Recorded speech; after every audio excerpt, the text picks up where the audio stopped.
What's up, YouTube? Top City 5401 here. I hadn't been to my local card shop probably about a month and a half, 2 months. My favorite local card shop, that is. And I swung by there on New Year's Eve. Figured I'd try to make a few trades. I wasn't really looking to spend money. Trying to avoid spending a lot of money in the hobby right now. But I had a bunch of stuff left over from the card show I set up at, and I managed to make a trade. So here are the cards that I walked away with. And I can't even remember what I traded. Just a bunch of duplicates in my bonds collection, I believe. That's mostly what they picked out of my inventory, if you want to call it that. But here we go. I got this really nice Juan Soto Rookie Cup Topps Chrome Refractor card. Love the Rookie Cup cards. Man, what a classic. The Topps Rookie Cup Soto. Man, that card was surprisingly affordable. And then I picked up the Ohtani Rookie Cup Topps Chrome Refractor as well. Just think, both Ohtani and Soto are in the same rookie class, and they have the two biggest contracts in baseball history. Woo, man, 700 million plus for both these guys. Anyways, their cards are surprisingly, their early cards, Topps Chrome Refractors, are surprisingly affordable. I think these cards will age very well. Collectors like this kind of stuff. Maybe not right now, but as time goes on, stuff like that just becomes more collectible. At least that's been my observation in the hobby. Well, man, I've been really involved in the hobby for the last 40 plus years. So anyway, next up, I got a 1968 Topps Game Mickey Mantle. So this guy is producing a single. You'd think they'd made him a home run, but then on the other hand, you had like Mantle and Frank Robinson and Willie Mays and all the greats in this set. This is a great little set. I got several cards. I didn't have the Mantle, so glad to add that into the collection. Nice card there. They had this marked at like 50 bucks, so I managed to drum up enough stuff to trade for this card, which I was thrilled with. Great piece to the collection. By the way, that Soto they had marked at $2 and that Ohtani was $15. So if I can remember the prices at the card shop, I'll try to share that. I mean, that I think is a really nice card, better than a $2 card. I think 15 was pretty fair on that and 50 was fair on this. And then this Lee Smith, they had this marked at $7. So I scooped it up. I mean, a Hall of Fame autograph. I really like Lee Smith. I think he's very underrated and deservingly so. He finally got into the Hall of Fame. Took a little longer than I think it should have taken, but he's in now. One of the closers that certainly belongs in the Hall of Fame. So added a nice Lee Smith autograph. So you guys can see I graze, right? Like this is what I like about the hobby is I could always find something for my collection when I go to the card shop. It doesn't have to be my main player focus, Barry Bonds.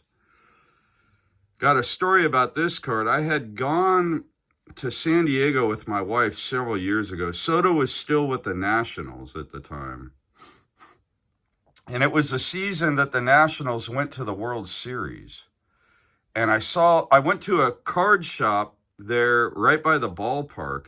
And I saw this card there. And I remember I offered the owner of the card shop like 20 bucks for this card. He wouldn't take my $20. He wanted more for this card than I was willing to pay. And I remember regretting not buying the card. I forget what he had it marked at, like 25. And I've been wanting this card ever since.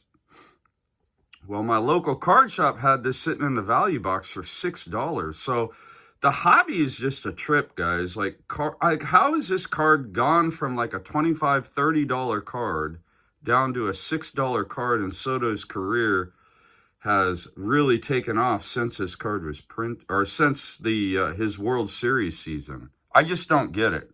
Sometimes a hobby I don't understand, but I was thrilled to add this gem into my collection. I love 59 Topps, and I'm a big Juan Soto fan, and this card is just a perfect addition to the collection. And for $6, trade? Are you kidding me? Who knows what I traded for this, but it's something I didn't care about. Let's just put it that way. This is in the, I picked this up. They had it valued at $2. Just a nice looking Topps Chrome Refractor of Soto. Early playing days refractor card of his. So, I love refractors, guys. I don't know how this card was in their, in their value box. They had it marked at 25 cents. 25 cents, are you kidding me? The Select Mike Trout Scope card? I mean, this was like the only card in the entire box that was like under $1. And there were like players like Joe Adele. It was in an Angels box that they were asking $2-3 for. I don't know how this was in there for 25 cents. But I was going to get this no matter what. That card is sick. And then the last card is this Mike Trout X-Fractor. And I remember paying for cards like this one before Trout really got the injury bug, like $20, $25, $30, $50 for stuff like this. And they had it in there for $3. So I was like, well, I'll add that to the old PC. Overall, the trade, about $100 trade, you know, exchange both ways. I think I picked out some really nice cards. I'm really thrilled. It's just so much fun trading. I actually got a trade lined up on Friday. I'm going to try to spend less money in the hobby the last 3 or 4 months.